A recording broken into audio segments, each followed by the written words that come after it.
And that should be it. Welcome to Tomato Talk. I got to move along quicker on that one. Quicker. Speed, agility, reaction time. Yes, it's all part of it. Accuracy is another part of the whole thing. So that is right. We're talking racing again. We're not talking about getting these videos started. We're talking absolute racing. Racing for spectators. Reminds me of a long time ago. I got to find this photo for you, but it was spectator drag racing at Islip Speedway, I believe. It was either Freeport or Islip Speedway, one of the two. Definitely got to get it. I think it was Islip Speedway. Had a 1974 Capri, 4 cylinders of pure, well, it's not really power, but whatever it was my car. 4 cylinders. That's right. So I stood up, I lined up next to his 57 Chevy, his tire. His tires, his car, everything was like so much bigger than I was at Davy and Goliath moment. The crowd was on their feet. Actually, I have no idea because I was just looking at the window.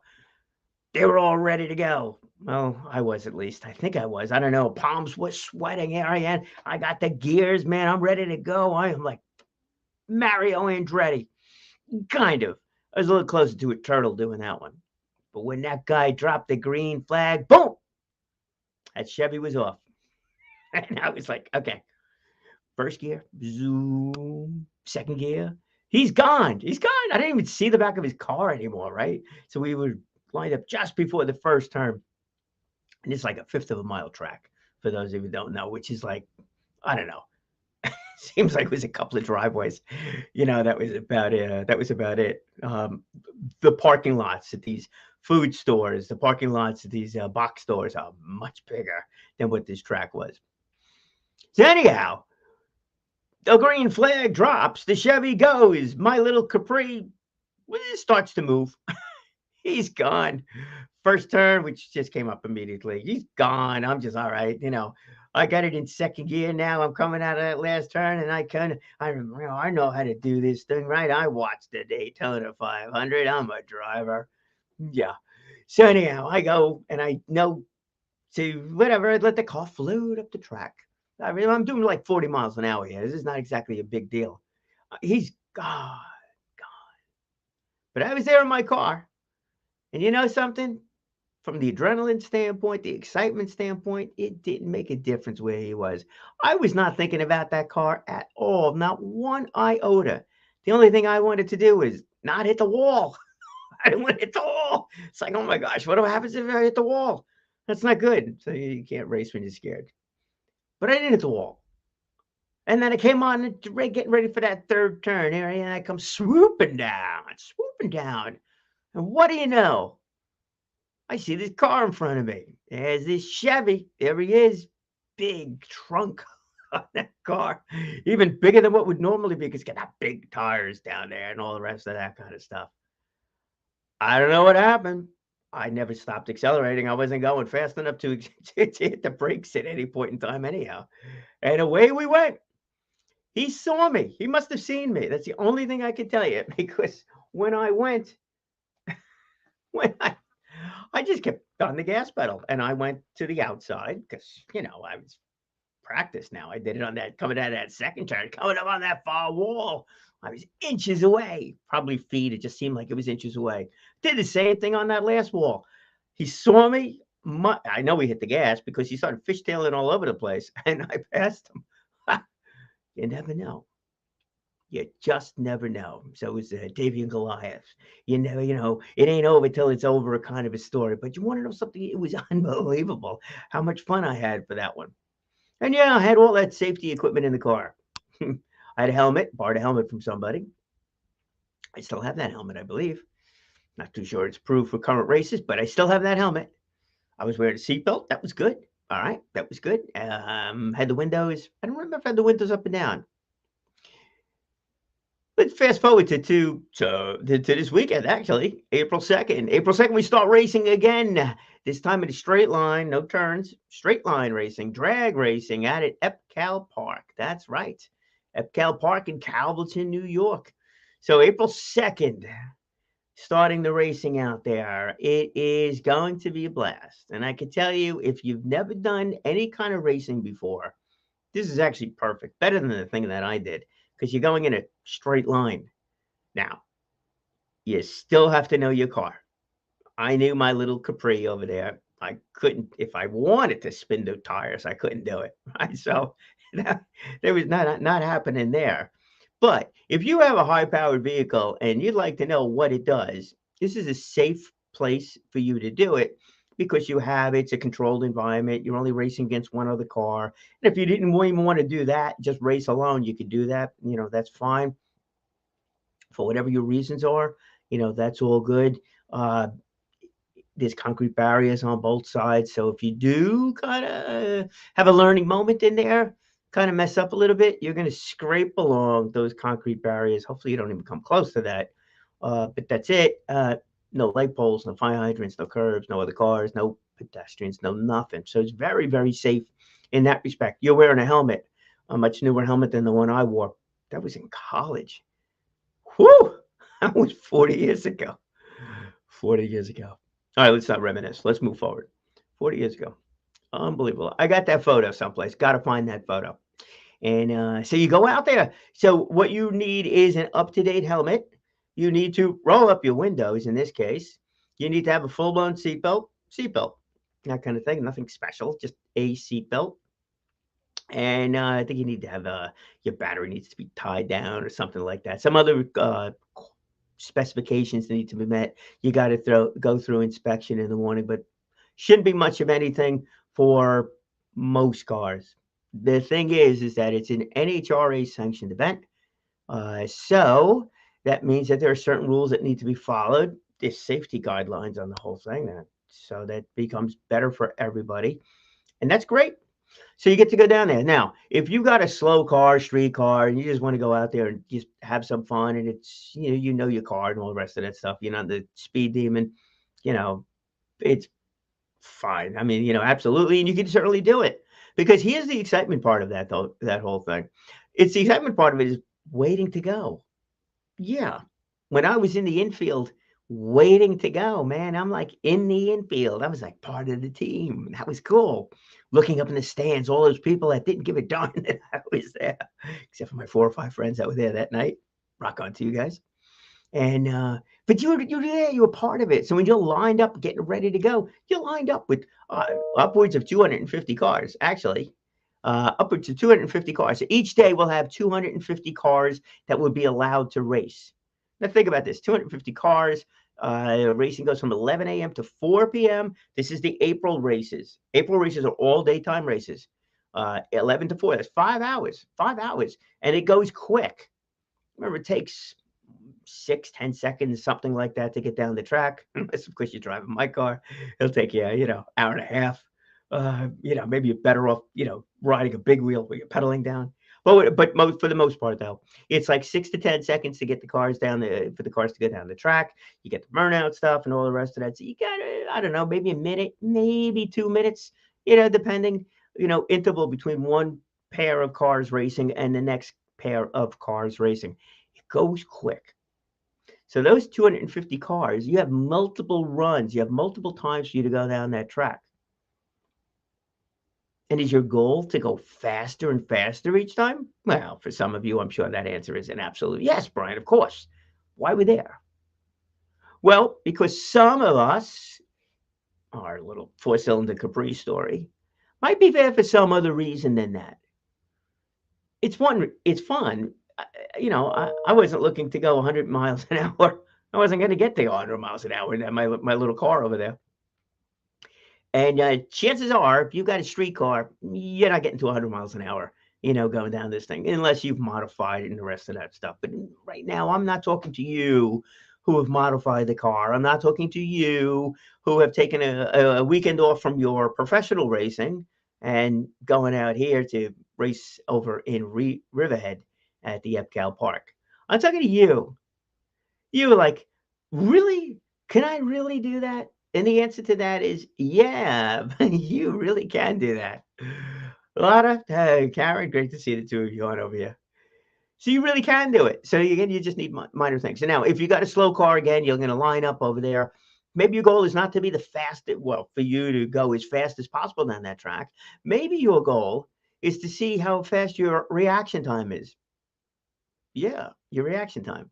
You sit at the traffic light, it's red, you're waiting, and you're trying to time it to go green. Hey, don't do that because some bonehead's going to come the other way who's going to see if they can make it through that yellow light. And that's not a good thing. So you don't want to do that. But here's what you do want to do go to track, flip those lights around a little bit. So now instead of it going red to green, it actually goes red, yellow, then green. Kind of goes backwards, right? So now you get a chance to time the light. And there ain't nobody going cutting across you, nothing there. So you're timing the light. So that is going to be your reaction time. So how fast can you react to that light going green? Oh, I know you could do a lickety split because hey, you're you. Of course, I would expect nothing else. You're perfect doing that, right? Oh yeah, sweet, absolutely. Yeah. No.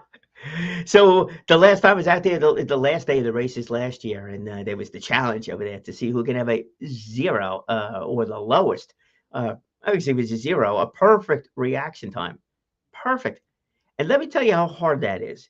Because if you wait for the light to go green and then push your foot down, then you're still missing a split second, thousands of seconds on that thing.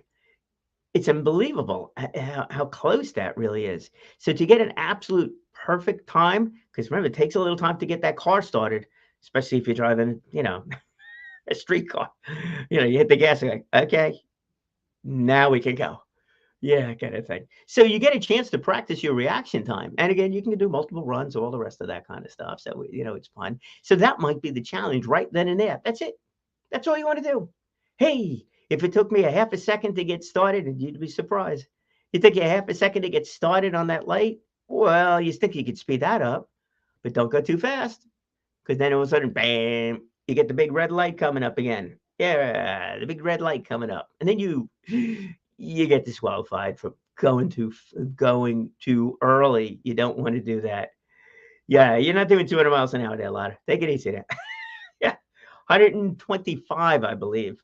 What? 125 is the new speed limit out there. It kind of moved it up a little bit more. It's a longer runoff area, and I think that's going to be the reason why. But your reaction time. So you get a chance to challenge yourself with your own reaction time. Whole lot of fun. Whole lot of fun. Then you get the other side of it too. What about those photos? The photo op. Oh, God bless those photo ops, right? Gotta love a good photo op. Hey, Lotter, I got an idea for you here. But anyhow, you got the photo op. Hey, look, if you've got a sports car and stuff like that, it's one thing to take a picture of your car in the driveway. Another to take it, and they did this one time with our car. It was an SUV. Let's not go crazy here.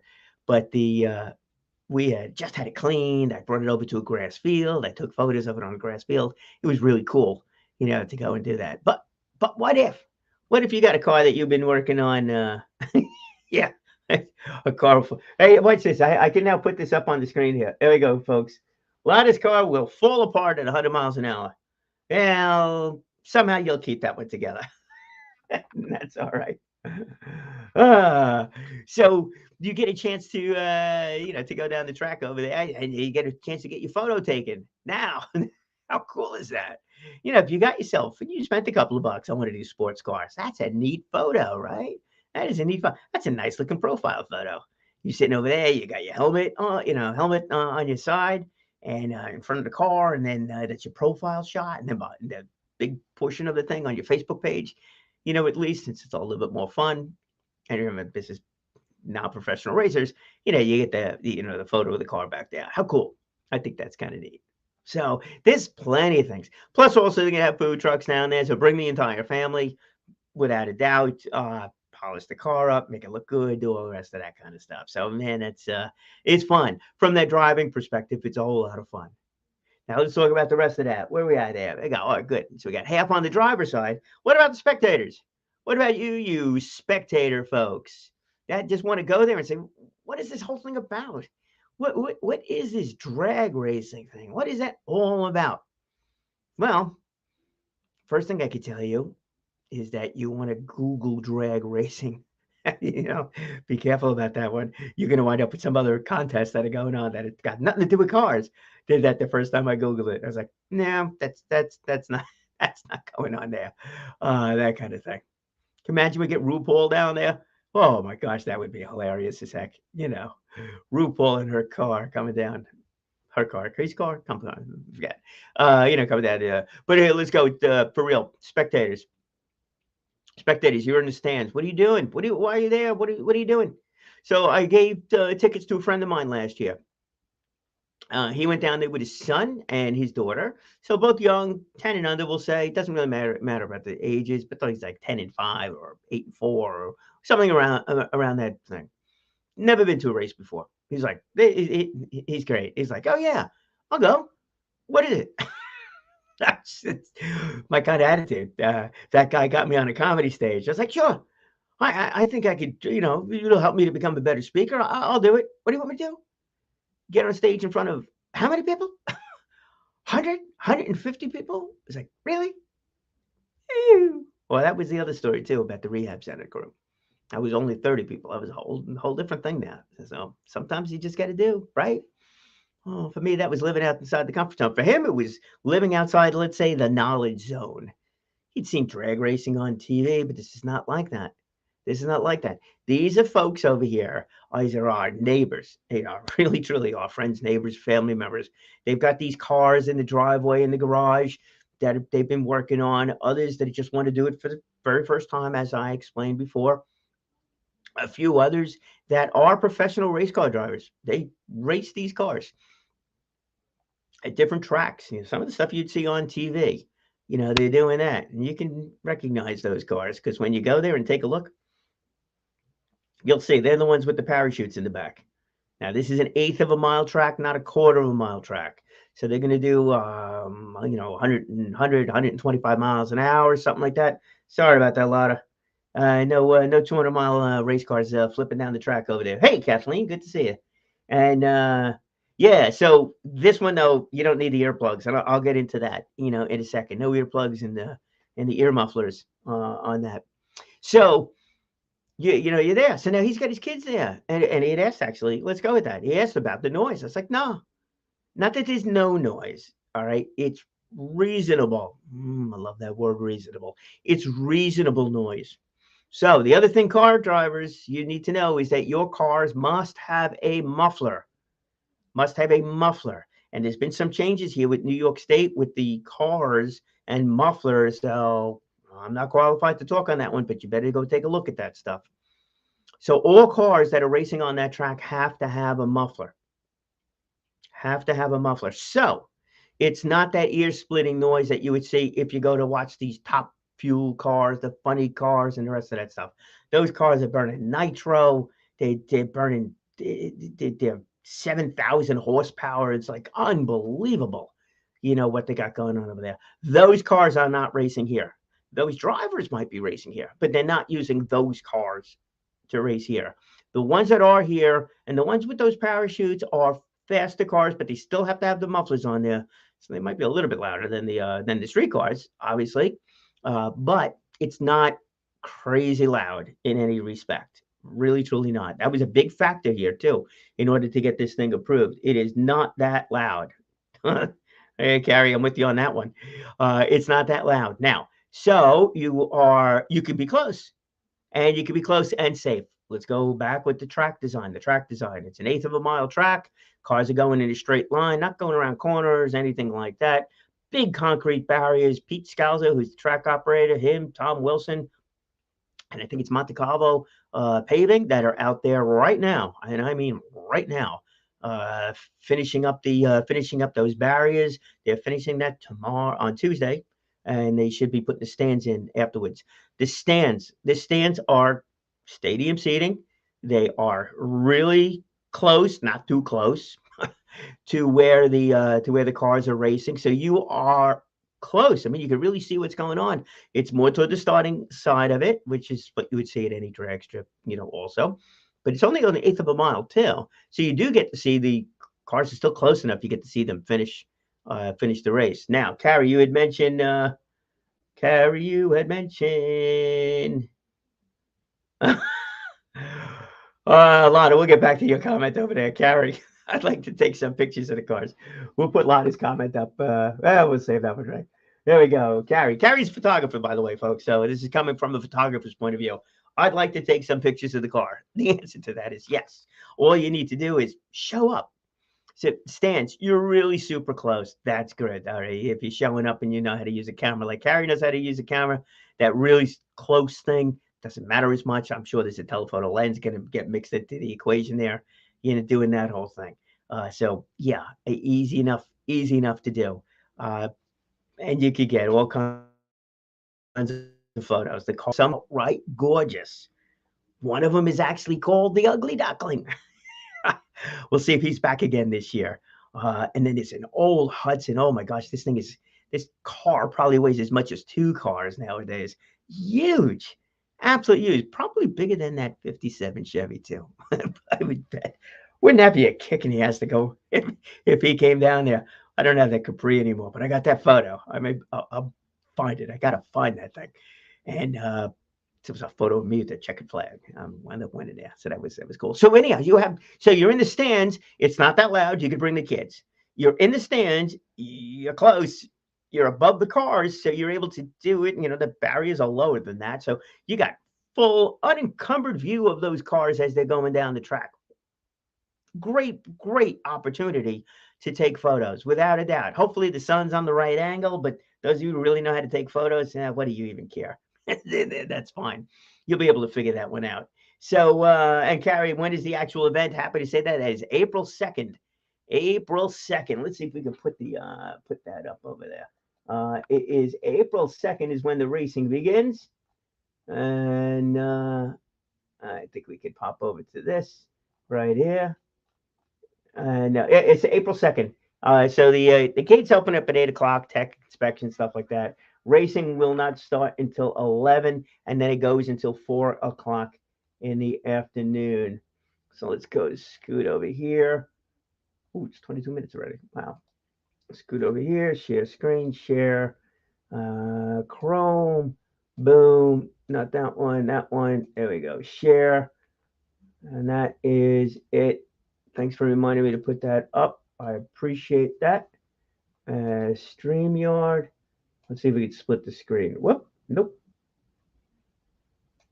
Oh, I can't do that with a shared screen.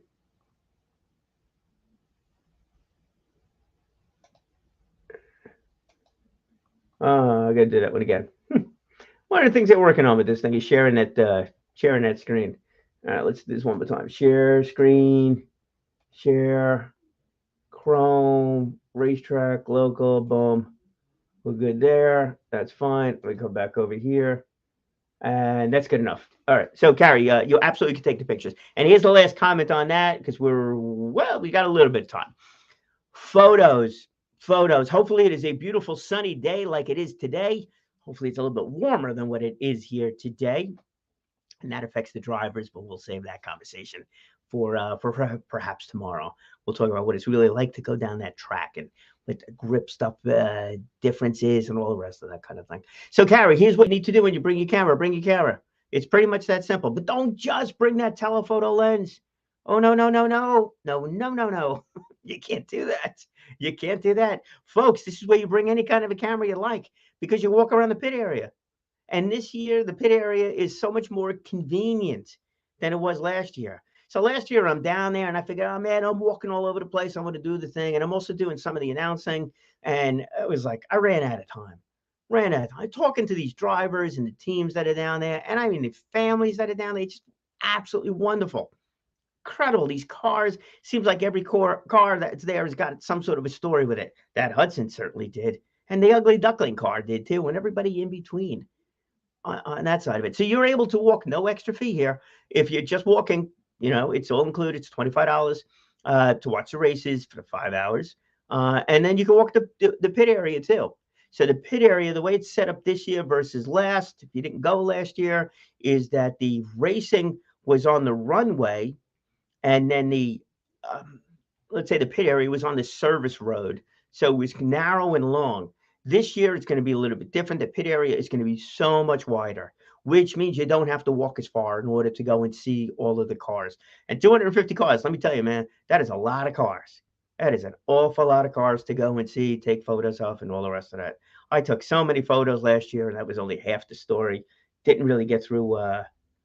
Didn't really get through the whole thing. Hey, Donna, good to see you there.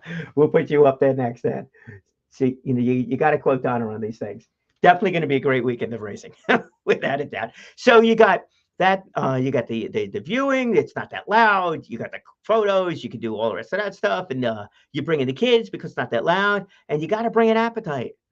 You got to bring an appetite. And I don't know the whole list of the food trucks, but I can tell you, man, the food trucks that were there last year were great. I think every one of them is coming back. I'm not too sure. And then there'll be newer ones too. So it's really good and it's really clean. Food was different. It's you had the ice cream truck, the Greek truck, soul food truck, which was like, damn, it was fantastic. And it's a whole family operation too. So I mean, that's a story in and of itself. Sponsors, number of sponsors coming back. In fact, I spoke to one today that's not a sponsor coming back, but it's somebody who's going to be there for the first time, and that's Suffolk Automotive. Yes, spoke to her today. Suffolk Automotive, really super excited about that one. Only got 3 minutes left, so I have to tell you why I'm super excited about that. But they'll be out there, also. So you got to bring an appetite to make that whole thing work. It's so good. It definitely is good. So now, what does this whole thing mean? Does it really, beyond the racing community and those that have an interest and those that love to take photos and those that love to eat food, enjoy the food trucks, what else is there? What other benefit is there? Well, there certainly is the economic benefit. Yeah, it goes along with it. You can speak to the food truck people. Perhaps people travel in from some other place and spend a little bit more time on the island, staying at some hotels. Hotel Indigo offering a discount if you're listening to this and you need a hotel. Stay for dinner. You got plenty of places to go. Downtown Riverhead, man, they are spending an awful lot of money. Spoke to the Riverhead supervisor a few days ago.